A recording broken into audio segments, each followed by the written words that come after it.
Buenos días, mi nombre es Ana Paula Vélez, yo soy doctora de enfermedades infecciosas, profesora asistente del Departamento de Enfermedades Infecciosas de la Universidad del Sur de la Florida. Hoy vamos a hablar de infecciones en trasplante alogénico de médula ósea. Vamos a comenzar con un caso clínico. Un paciente de 70 años con historia de leucemia mieloide aguda se presenta para ser evaluado antes de un trasplante alogénico de médula ósea. Al paciente le gustaría saber cuándo usted le daría la vacuna de neumococo. Y usted es un médico sumamente diligente y le dice: A. Inmediatamente, seguro que sí. B. Una vez que ocurre el injerto de médula ósea. C. 2 meses después del trasplante. O D. 6 meses después del trasplante. Y la respuesta es D. 6 meses después del trasplante. Y esta pregunta es muy interesante y nos explica por qué las vacunas no se deben de dar inmediatamente después del trasplante.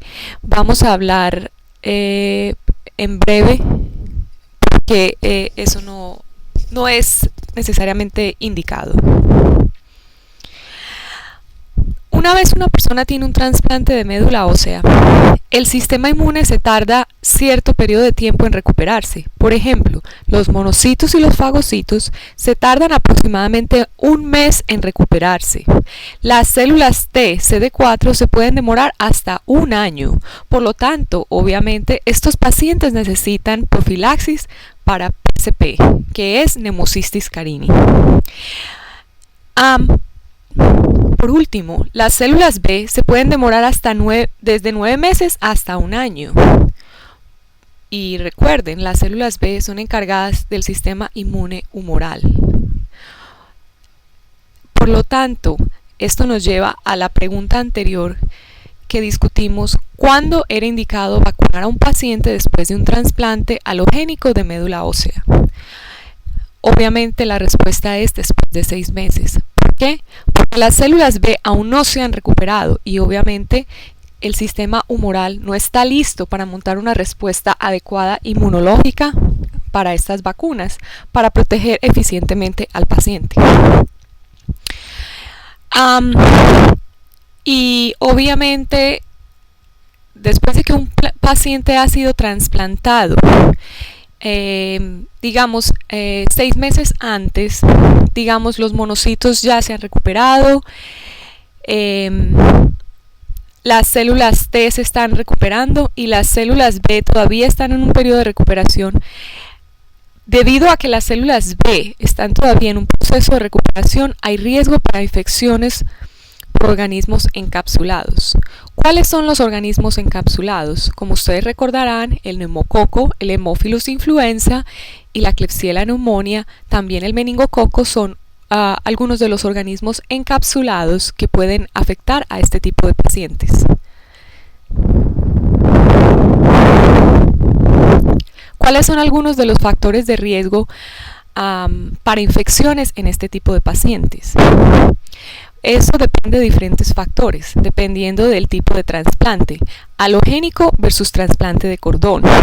Obviamente, el trasplante de cordón, después de que a un paciente se le hace un trasplante de cordón, el injerto se puede tardar hasta 4 semanas en implantarse.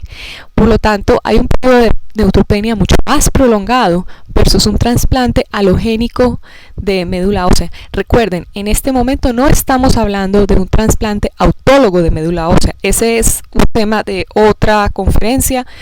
La conferencia de hoy es principalmente trasplante alogénico de médula ósea. Otro de los factores de riesgo es la duración de la neutropenia. Como acabamos de hablar, dependiendo del tipo de trasplante y la quimioterapia usada, la quimioterapia de condicionamiento usado, la neutropenia puede durar entre 2 semanas a 4 y a veces hasta 6 semanas. Depende también del régimen de condicionamiento para la quimioterapia. Como ustedes sabrán, el régimen de condicionamiento de quimioterapia es un tipo de quimioterapia que se da antes del trasplante de médula ósea. La función principal es tratar la médula de una manera tan efectiva que el injerto pueda pegar y reproducirse en esa médula. Obviamente, otra de las funciones principales es matar todo tipo de célula maligna para evitar que la leucemia no vuelva a aparecer. Dependiendo del tipo de condicionamiento de quimioterapia y qué tan fuerte sea esa quimioterapia, la neutropenia puede ser bastante prolongada y obviamente predisponer a estos pacientes a infecciones. También depende del tipo de trasplante, si es un donador relacionado o no relacionado al paciente, dependiendo del número de células transfundidas, etc. Y obviamente dependiendo si el paciente desarrolla enfermedad de injerto contra huésped. ¿Por qué? Porque cuando esto se da hay una cantidad de medicinas, llámese tacrolimus, sirolimus, Celcept, dosis altas de esteroides, etcétera, que todas estas medicinas pueden causar inmunosupresión adicional. La incompatibilidad de trasplante aumenta el riesgo de infección debido a una mayor incidencia de enfermedad crónica de injerto contra huésped. Recuerden que hay dos tipos de injerto contra huésped. Esto lo estoy diciendo de una manera simple porque obviamente es mucho más complicado que eso. Hay enfermedad aguda de injerto contra huésped que se da en el periodo inicial y hay enfermedad crónica de injerto contra huésped. Y dependiendo del grado de injerto contra huésped se usan cierto número de medicinas y cierta dosis. Ahora, si vamos a hablar el riesgo cronológico de infecciones, se puede dividir en tres periodos principalmente. El periodo de preimplante, que es desde el momento que el paciente le dan la quimioterapia mieloablativa, antes del trasplante, que ya lo habíamos discutido hace algunos minutos, que es para preparar la médula para este trasplante. Debido a esta quimioterapia, el paciente entra en un periodo de neutropenia. Esta neutropenia ha durado históricamente entre 4 a 6 semanas, pero ahora se ha descubierto que usando ciertas quimioterapias que son menos fuertes que las que se usaban antes, se puede lograr de todas maneras que se trasplante la médula ósea con cierto grado de éxito. Entonces se ha permitido quimioterapias menos fuertes y gracias a eso los neutrófilos generalmente o el injerto se logra pegar exitosamente en la médula en aproximadamente 10 a 14 días. Obviamente si es un trasplante de cordón se tarda mucho más. En este periodo en el cual el paciente es neutropénico, la mayoría de las infecciones vienen del tracto gastrointestinal. Entonces, ¿cuáles son las infecciones que pueden llegar a infectar lo que uno tiene en el intestino? Que son las enterobacterias, principalmente gram negativos o bacterias Bacillus gram negativos. Pero obviamente como estos pacientes tienen catéteres que duran por mucho tiempo para que puedan recibir la quimioterapia, las bacterias gram positivas de la piel también pueden causar infecciones en este periodo de tiempo. Bacterias como el estafilococo aureus, estafilococo epidermides, meticileno resistente estafilococo pueden causar infecciones. Ahora, si el paciente tiene mucositis y obviamente si el paciente tiene mucositis también puede tener enteritis. Estos pacientes, debido a que tengan mucositis, gingivitis, etc., las bacterias de la boca también pueden causar infecciones sistémicas. Una bacteria sumamente importante en el caso de mucositis es el Streptococcus viridans. Es una bacteria bastante letal que puede causar septicemia o shock debido a la sepsis en en horas. El paciente puede estar hablando con usted muy contento y usted llega 2 o 3 horas más tarde y la presión ya se le ha bajado, ya el paciente está taquicárdico. Entonces uno siempre tiene que estar a la defensiva y estar vigilando cualquier signo sutil que pueda hacernos sospechar de que un Streptococcus viridans ha entrado a la sangre en un paciente neutropénico que tiene mucositis. Ojo, que como últimamente hemos estado usando quinolonas para profilaxis, usted puede pensar, ok, pues no importa si tiene mucositis porque el paciente está en Levaquin. Bueno, el Streptococcus viridans últimamente en este tipo de pacientes que han sido expuestos tanto a las quinolonas puede ser resistente a las quinolonas. Entonces en realidad necesitamos una medicina mucho más potente para Streptococcus viridans, particularmente cuando el paciente tiene mucositis. Y volviendo al periodo de neutropenia, obviamente si la neutropenia dura más de 2 semanas, los hongos, particularmente la cándida resistente al fluconazol y los mold tipo Aspergillus, también otras bacterias gram negativas que son resistentes a las quinolonas, pueden observarse.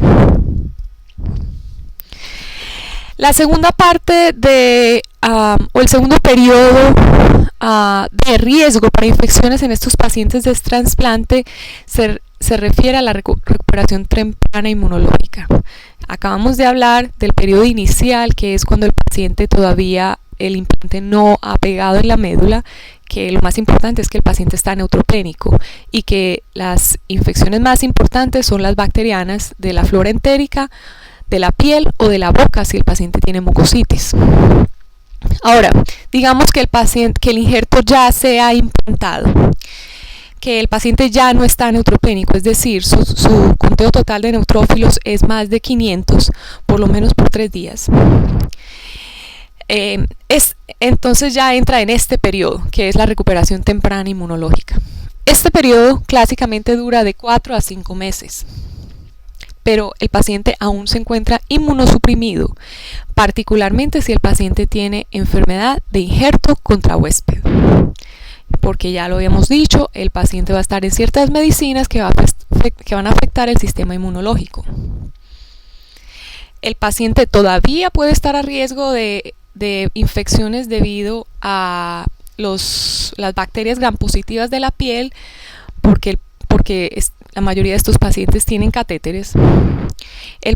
Los pacientes, si tienen enfermedad de injerto contra huésped del tracto gastrointestinal, hongos tipo cándida no albicans, que sean resistentes al fluconazol, pueden verse. Estas bacterias pueden traslocar desde el tracto gastrointestinal. Aspergillus y otros mold tipo Fusarium, tipo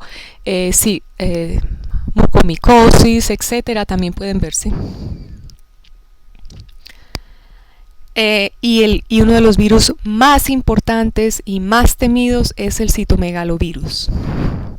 Generalmente estos pacientes se les hace un tipo de vigilancia, se les toma una PCR o PCR para citomegalovirus semanalmente para detectar niveles tempranos de viremia. Ahora, el tercer periodo después de un trasplante de médula que tenemos que estar pendientes que puede causar infección se llama el periodo de recuperación inmunológica tardía. Este periodo incluye desde los 6 meses después del trasplante hasta 2 años después del trasplante. Lo más importante, o los organismos más importantes en este periodo son los organismos encapsulados. Los mohos como los aspergillus, como el aspergillus, el fusarium, la cigomicosis también pueden verse. Y los virus, particularmente varicela zoster y citomegalovirus, también pueden verse.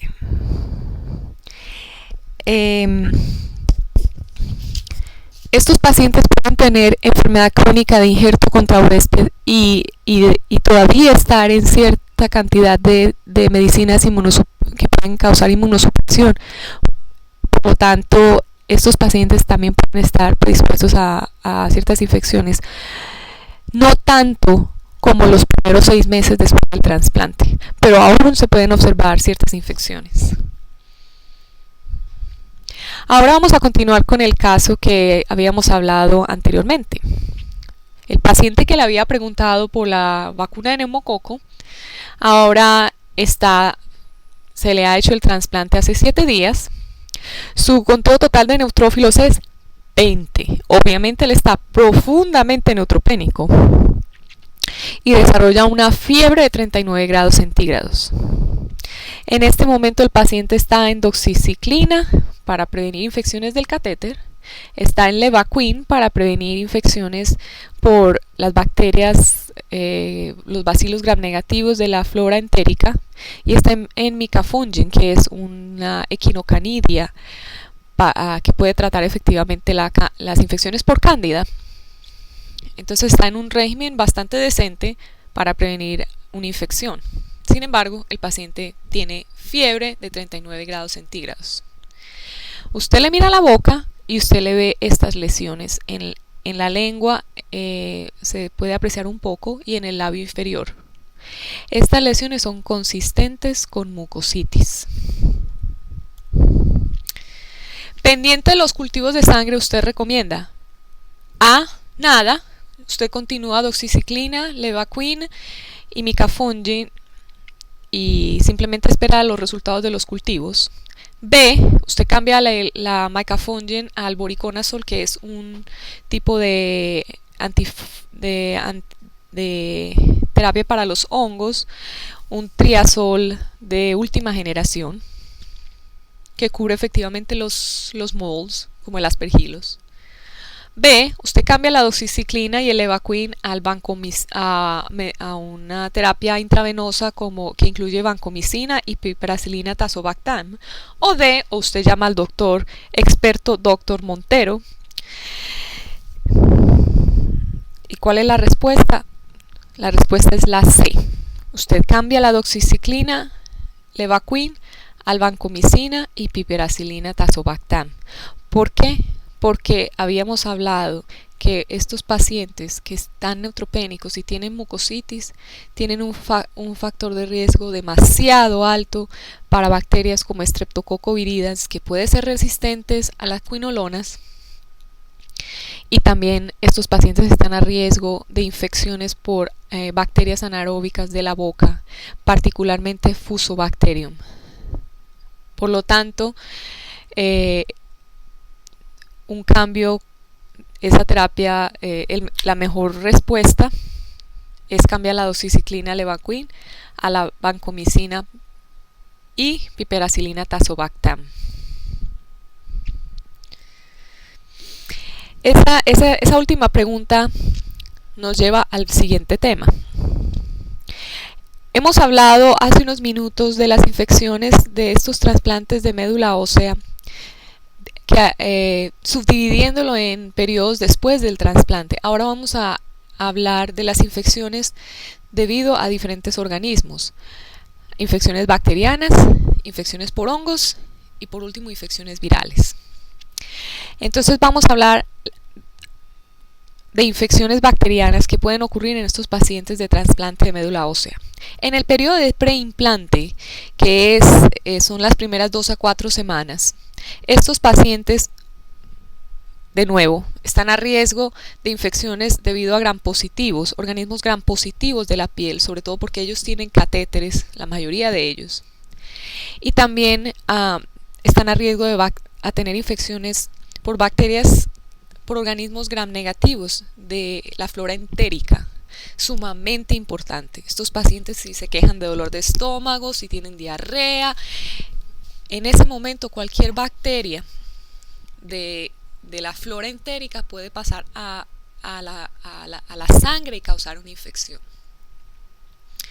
Recuerden que usted puede decir, bueno, pero el paciente no está vomitando, yo le estoy dando Levaquin, eso no hay ningún problema. Pero recuerde que si el paciente tiene enteritis debido a quimioterapia, la absorción de estos antibióticos puede que no sea la mejor. Estos pacientes también están a riesgo, como dije, para tener infecciones por organismos gram positivos como el estafilococo epidermidis por el catéter. También si tienen mucositis, Streptococcus viridans. Estos pacientes también pueden tener infecciones en el tracto urinario, particularmente si tienen catéteres, y también pueden tener neumonías bacterianas. ¿Qué hacer cuando un paciente tiene fiebre neutropénica? Y digamos el paciente está en una quinolona para profilaxis. Lo ideal sería cambiar estos pacientes a un beta-lactámico intravenoso que cubra las bacterias que posiblemente no están siendo cubiertas por las quinolonas. Llámese una ureidopenicilina o una carboxipenicilina, como piperacilina tazobactam o timentin. Pero obviamente también una cefalosporina de tercera o cuarta generación, o un carbapenem como imipenem, meropenem, etc. Con el uso de vancomycin o vancomicina, más o menos flágil. Y cuál es el antibiótico que usted va a escoger dependiendo de la causa que usted sospeche que esté causando la fiebre, sea si el paciente tiene un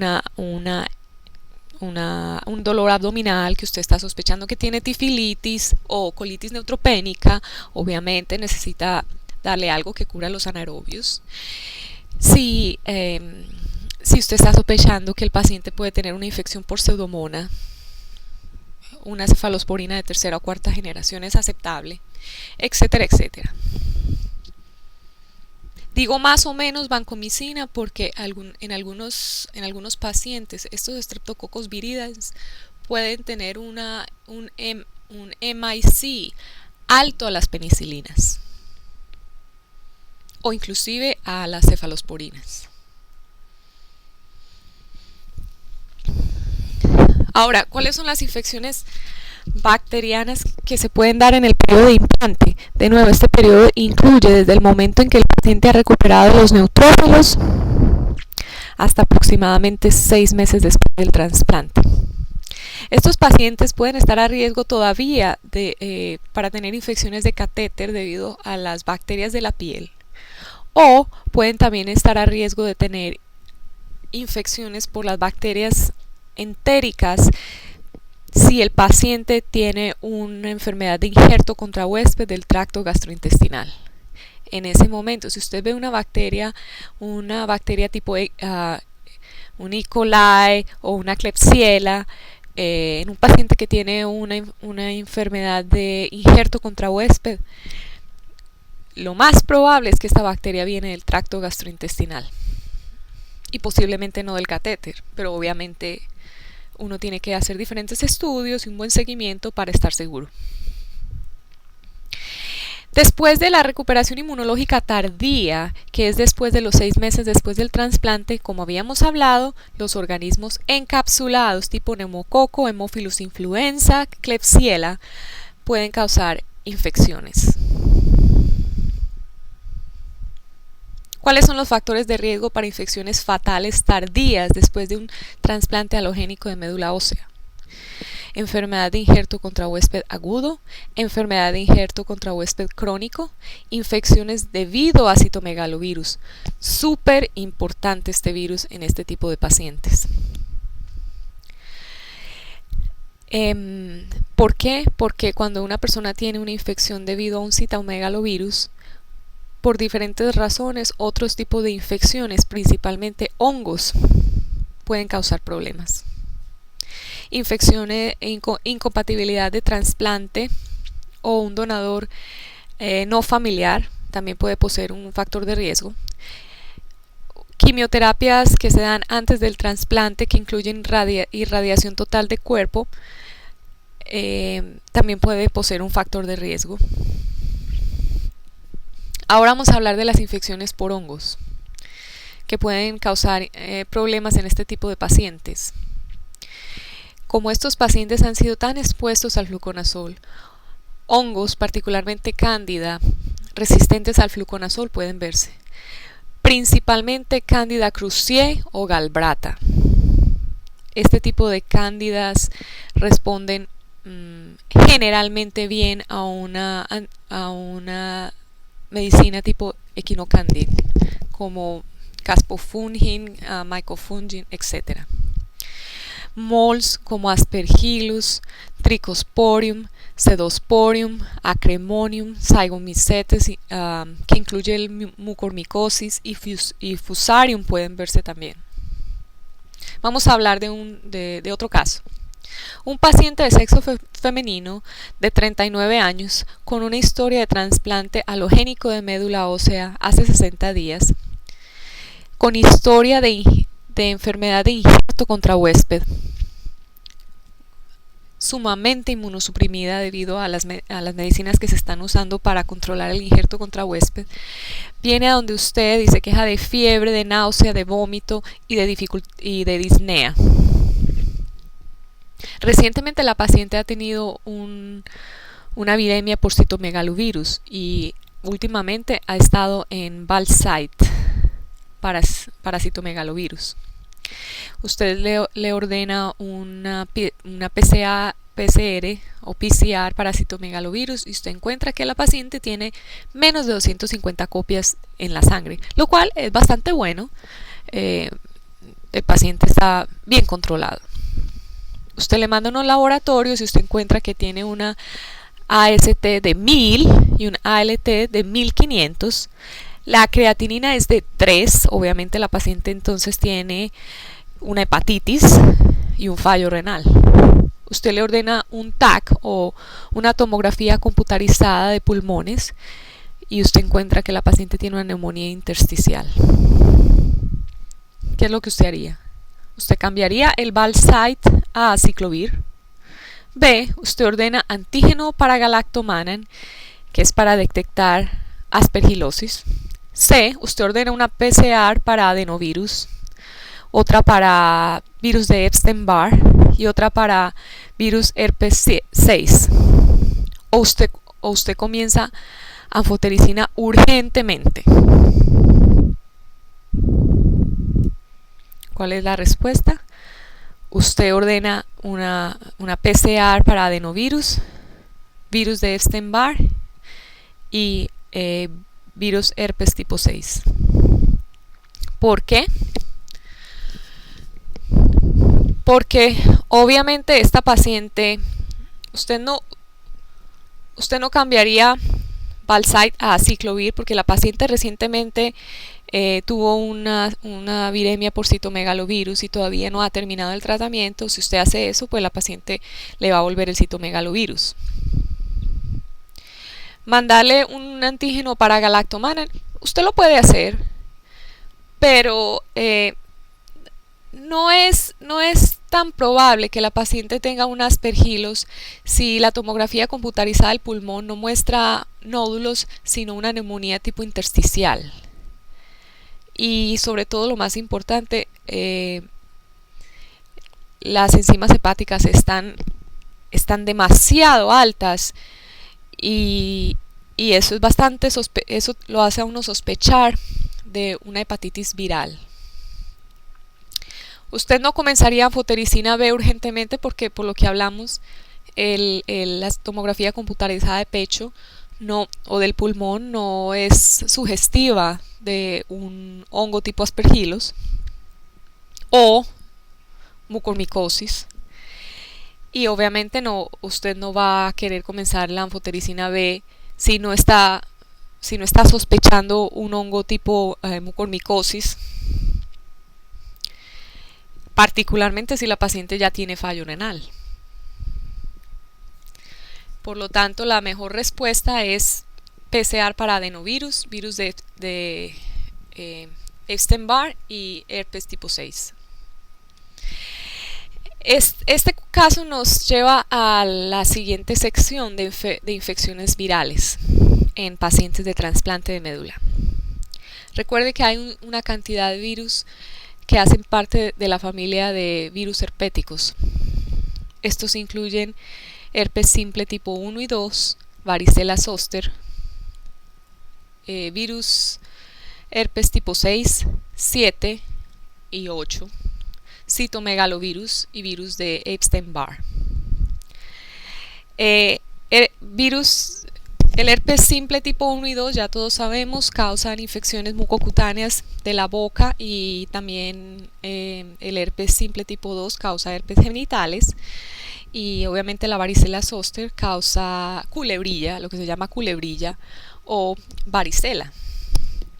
El herpes tipo 6 en niños causa rociola, y obviamente la mayoría de adultos, casi que el 90%, ya tienen cierta protección contra este virus. El virus herpes tipo 7 no se sabe exactamente cuál es la significancia clínica. El virus herpes tipo 8 es el que causa enfermedad de Castleman y el sarcoma de Kaposi. Y obviamente ya todos sabemos el citomegalovirus y el virus de Epstein-Barr, que causan mononucleosis. Estos virus herpéticos son bastante importantes en esta población de trasplantes y pueden causar problemas durante este periodo de trasplante. Los virus respiratorios tipo influenza, parainfluenza, virus respiratorio sincitial, otro que no tengo ahí en esta filmina, que se llama el bocavirus, y el metaneumovirus, son nuevos virus que se han encontrado que causan demasiados problemas en estos pacientes de trasplante de médula ósea. Pueden causar neumonías fatales. Otros virus incluyen el virus del BK y el adenovirus, que pueden causar cistitis hemorrágicas en estos pacientes. Vamos a hablar del virus herpes simple. Se han descubierto serotipos resistentes al aciclovir en poblaciones que han estado suficientemente expuestas al aciclovir. Este tipo de virus se deben sospechar en casos severos de herpes cutáneos o esofágicos, o meningoencefalitis o neumonías, donde usted logra aislar el herpes simple, o simplemente usted lo sospecha clínicamente en un paciente que ha estado o que todavía está en profilaxis con aciclovir.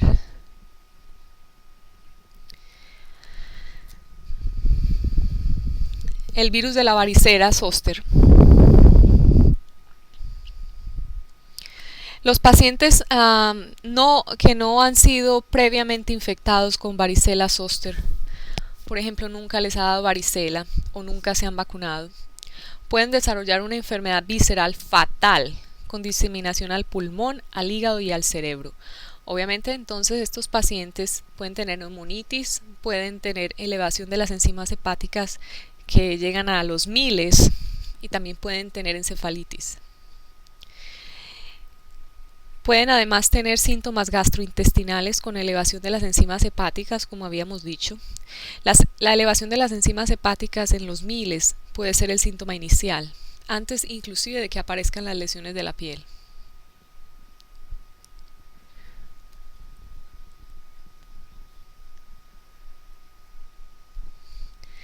Si no se inicia la profilaxis en estos pacientes, se ha encontrado que si estos pacientes no se da la profilaxis inmediatamente, estos pacientes van a desarrollar virus de la varicela zoster dentro de un periodo de 6 meses después del trasplante.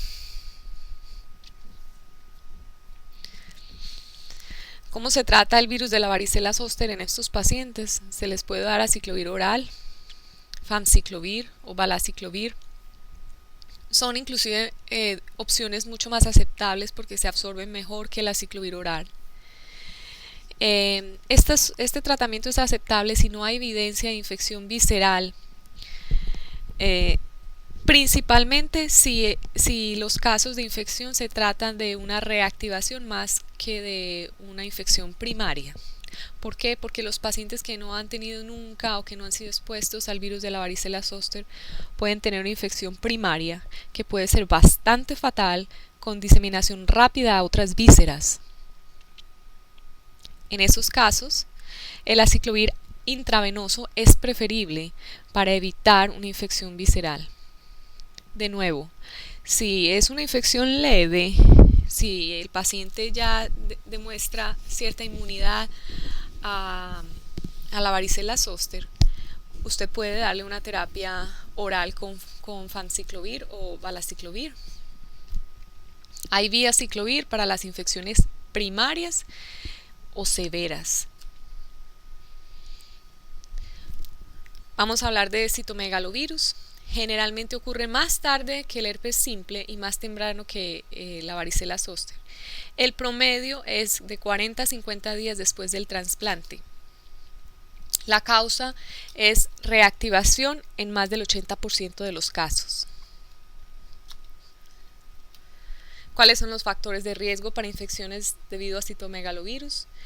Enfermedad de injerto contra huésped agudo y crónico, dosis altas de esteroides que incluyen más de 1 miligramo por kilo por día, micofonelato mofetil o Celcept, un donante incompatible no relacionado al paciente o historia de viremia por citomegalovirus.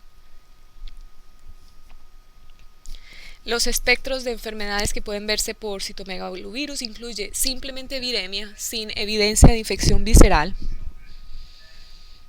o enfermedad de citomegalovirus. Esta ya incluye neumonitis, gastroenteritis, problemas de médula ósea. ¿Qué es lo que uno va a ver en la médula ósea? Un paciente que estaba bien y de un momento a otro las células blancas empiezan a caer y el paciente tiene neutropenia y nadie sabe por qué. Otro tipo de infección puede ser encefalitis. Estos pacientes usted le ordena una resonancia magnética y lo que usted va a ver son cambios periventriculares. Otro tipo de infección es nefritis, hepatitis y retinitis. La retinitis no es tan común por alguna razón como lo es en HIV, pero puede verse. ¿Cuál es la terapia para citomegalovirus? La terapia inicial que se hace en la mayoría de trasplantes de halogénicos de médula ósea es preventiva, que consiste en hacer seguimiento de PCR de la sangre semanalmente para detectar elevaciones tempranas del virus en la sangre antes de que ocurra la infección visceral. El tratamiento incluye ganciclovir, foscarnet o cidofovir para los casos resistentes, más o menos inmunoglobulina IV. La inmunoglobulina IV se usa principalmente en casos de neumonitis por citomegalovirus. Vamos a hablar ahora del virus de Epstein-Barr. Este virus en pacientes de trasplante de médula ósea puede causar encefalitis, neumonitis, hepatitis y la enfermedad famosa que se llama post-trasplante enfermedad linfoproliferativa después del trasplante, que es como quien dice una malignidad después de un trasplante. Los factores de riesgo incluyen trasplante de cordón, incompatibilidad de trasplante, enfermedad de injerto contra huésped, grado de 2 a 4, regímenes de condicionamiento que contienen irradiación, globulina antitimocito, anticuerpo monoclonal, anti-CD3 y trasplantes pobres en células T. Como ustedes pueden ver, la mayoría de virus causan un espectro clínico bastante similar, que incluye encefalitis, neumonitis y hepatitis. O sea que cuando usted vea un paciente que se presenta con este tipo de espectro clínico, usted idealmente debe de mandar exámenes para detectar todos estos virus. Y a veces cuando viene un virus, vienen los otros también detrás. ¿Cuál es el tratamiento para el virus de Epstein-Barr? La terapia preventiva, casi que lo mismo que se hace para citomegalovirus. Se ordena una PCR para virus de Epstein-Barr cada semana en pacientes de alto riesgo. Esto se hace durante los 3 meses. Durante los primeros 3 meses, o también en estos pacientes se hace ese mismo tipo de terapia en pacientes que tienen esos factores de riesgo, como dije, y que también tienen enfermedad de injerto contra huésped. La medicina más comúnmente usada para estas infecciones es rituximab, que de hecho también puede causar problemas con las células T, y cuando un paciente tiene un virus de Epstein-Barr y se le da rituximab, hay riesgo para que estos pacientes tengan otra cantidad de virus, llámese citomegalovirus, llámese virus de BK o adenovirus, que pueden causar cistitis hemorrágica. O sea que no es del todo tan poco común ver todos estos virus juntos. Otra cosa que también se debe de hacer es reducir la terapia inmunosuprimida. Pero ¿qué pasa con eso? Que entonces la enfermedad de injerto contra huésped puede aparecer cuando esto pasa. O sea que este tipo de casos son bastante difíciles. Sigamos con el caso 2. Su paciente se ha recuperado después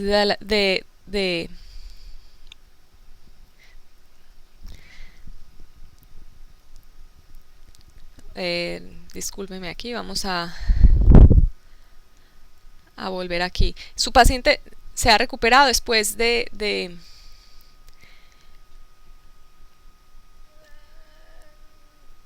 vamos a corregir, yo creo que aquí hay un error en la filmina.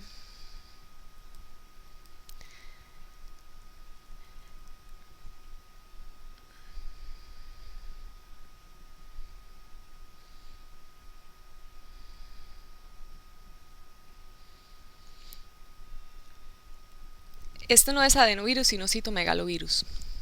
El paciente, disculpen, el paciente se ha recuperado de la enfermedad viral, y la paciente ha sido después admitida porque el esposo refiere que últimamente se comporta como si estuviera soltera, sale todas las noches a bailar con diferentes amigos a las diferentes discotecas.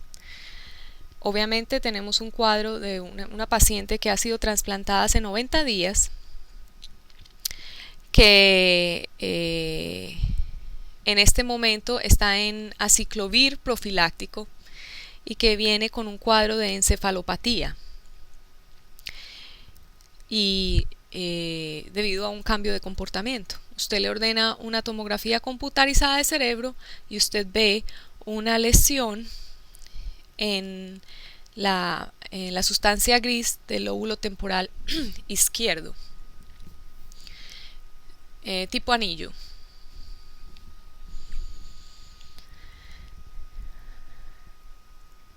Y recuerden, la paciente está en aciclovir profiláctico. ¿Cuál sería el diagnóstico? A. Encefalitis debido al herpes simple. B. Encefalitis debido a la varicela zoster. C. Encefalitis debido al citomegalovirus. D. Encefalitis debido al herpes tipo 6. O E. Solamente el Dr. Green sabe la respuesta. La respuesta es el virus herpes tipo 6. Ahora, esta pregunta es un poco complicada, porque cualquiera puede decir, bueno, tiene un cambio de comportamiento, tiene una lesión en el lóbulo temporal, fácilmente puede ser una encefalitis debido al herpes simple, y es una de las cosas que usted tiene que preocuparse principalmente. Sin embargo, la pregunta anterior, pido disculpas por la filmina, está mal redactada. La paciente estaba en aciclovir profiláctico, entonces, a no ser que sea un virus simple, herpes simple, resistente al aciclovir, muy probablemente esta infección no es debido a un herpes simple, pero obviamente uno tiene que cubrirlo o preocuparse porque el paciente tenga una posible infección tipo herpes simple resistente al aciclovir, porque eso era lo que la paciente estaba usando como profilaxis. Sin embargo, la paciente va para una punción lumbar y se encuentra que tiene una PCR positiva para el virus herpes tipo 6.